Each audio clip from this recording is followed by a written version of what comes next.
नमस्कार। ईरान और इजराइल के बीच जो तनाव चल रहा था वो अब एक काफी खतरनाक मोड़ पर आ गया है। जी, क्योंकि अब अमेरिका भी सीधे तौर पर इसमें शामिल हो गया है। हाँ बिल्कुल। आज हम इसी पर बात करेंगे। जो हाल की रिपोर्ट्स हैं, जो खबरें हैं, उनको जरा गहराई से देखेंगे, समझने की कोशिश करेंगे कि ये हो क्या रहा है। हाँ, ये समझना बहुत जरूरी है कि अमेरिका के हमलों का, इस बढ़ते टकराव का और जो दुनिया भर से प्रतिक्रियाएं आ रही हैं, इनका असल में मतलब क्या है। शुरुआत हुई ऑपरेशन मिडनाइट हैमर से। ये अमेरिका का ऑपरेशन था जी, जिसमें ईरान के 3 अहम परमाणु ठिकाने निशाने पर थे, फोर्डो, नतांज और इस्फहान। और ये तीनों ही ईरान के न्यूक्लियर प्रोग्राम के लिए बहुत जरूरी माने जाते हैं। हाँ, इसीलिए इन पर हमला करना एक बहुत बड़ा कदम है। अमेरिकी राष्ट्रपति ट्रंप ने तो इसे शानदार सफलता कहा। और साथ में ईरान को चेतावनी भी दी कि अगर उन्होंने कोई जवाबी कार्रवाई की तो अमेरिका और ज्यादा बल का इस्तेमाल करेगा। लेकिन ईरान का क्या कहना है इस पर? उनका दावा तो कुछ और ही है। हाँ, ईरान कह रहा है कि हमले से पहले ही उन्होंने वहां से जरूरी सामान मतलब संवेदनशील सामग्री हटा ली थी। अच्छा, उनका कहना है कि नुकसान या तो बहुत कम हुआ है या हुआ ही नहीं है। पर क्या इस दावे को वेरीफाई किया जा सकता है, मतलब स्वतंत्र रूप से? देखिए, ये बहुत मुश्किल होता है ऐसे मामलों में। ईरान ने इसे यूएन चार्टर का उल्लंघन बताया है और सुरक्षा परिषद की इमरजेंसी मीटिंग भी बुलाई है। और शायद इसलिए अमेरिकी विदेश विभाग ने भी दुनिया भर में अपने नागरिकों के लिए एक तरह का अलर्ट जारी किया है। जी बिल्कुल, एक विश्वव्यापी सावधानी अलर्ट, खासकर मध्य पूर्व के लिए।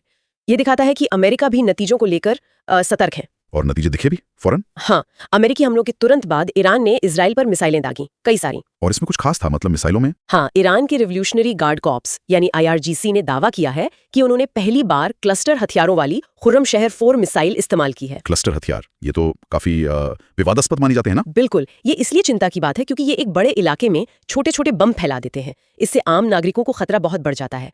कई अंतर्राष्ट्रीय संधियों में इन पर रोक भी है। तो इसका इस्तेमाल क्या दिखाता है, मतलब संघर्ष कितना गंभीर हो गया है? हाँ, ये गंभीरता को ही दिखाता है और इजराइल ने भी जवाब दिया है। ईरान के सैन्य ठिकानों और मिसाइल साइट्स पर हवाई हमले किए हैं। और इस सब में जाने भी जा रही हैं। ईरान कह रहा है 430 से ज्यादा मौतें, 3500 घायल। इजरायली 24 नागरिकों की मौत की पुष्टि की है। जी, ये शुरुआती आंकड़े हैं। अक्सर ऐसे संघर्षों में दोनों तरफ से अपने नुकसान को कम और दूसरे के नुकसान को ज्यादा बताया जाता है। हाँ, ये इन्फॉर्मेशन वॉरफेयर का भी हिस्सा होता है। सही बात है, लेकिन ये आंकड़े असल मानवीय त्रासदी की तरफ तो इशारा करते ही हैं और इसका असर पूरे क्षेत्र पर पड़ रहा है। हाँ, वो अरब विदेश मंत्रियों की बैठक हुई है ना इस्तांबुल में। जी हाँ, और इराक ने खास तौर पर चेतावनी दी है कि अगर ये लड़ाई फैली तो होर्मुज जलडमरू मध्य बंद हो सकता है। अच्छा, और वो तो तेल सप्लाई के लिए बहुत अहम है। बहुत ज्यादा। दुनिया का करीब 20-25% तेल वहीं से गुजरता है। अगर वो बंद हुआ तो समझिए वैश्विक अर्थव्यवस्था पर कितना बड़ा असर पड़ेगा। इसीलिए शायद संयुक्त राष्ट्र सुरक्षा परिषद और IAEA मतलब इंटरनेशनल एटॉमिक एनर्जी एजेंसी दोनों ने इमरजेंसी बैठकें की हैं। बिल्कुल, और एक और चिंता की बात यह है कि ईरान के समर्थक जो हथियारबंद गुट हैं, उन्होंने अमेरिकी सेना पर हमले की धमकी दी है। यानी तनाव और फैल सकता है। जी,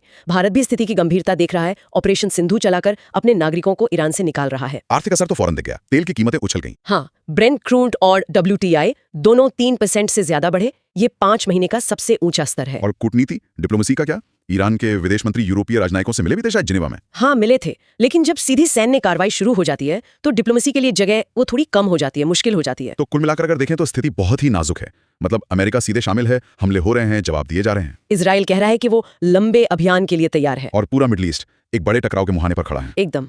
और सबसे बड़ी बात यह है कि ये लड़ाई अब सिर्फ ईरान और इजराइल की नहीं रह गई है।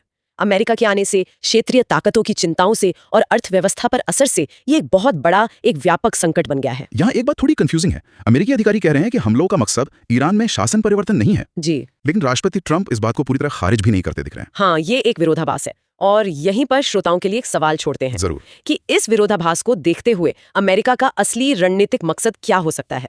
क्या वो सिर्फ ईरान को परमाणु हथियार बनाने से रोकना चाहते हैं या फिर इस पूरे क्षेत्र में शक्ति का जो संतुलन है उसे ही बदलना चाहते हैं? सोचने वाली बात है।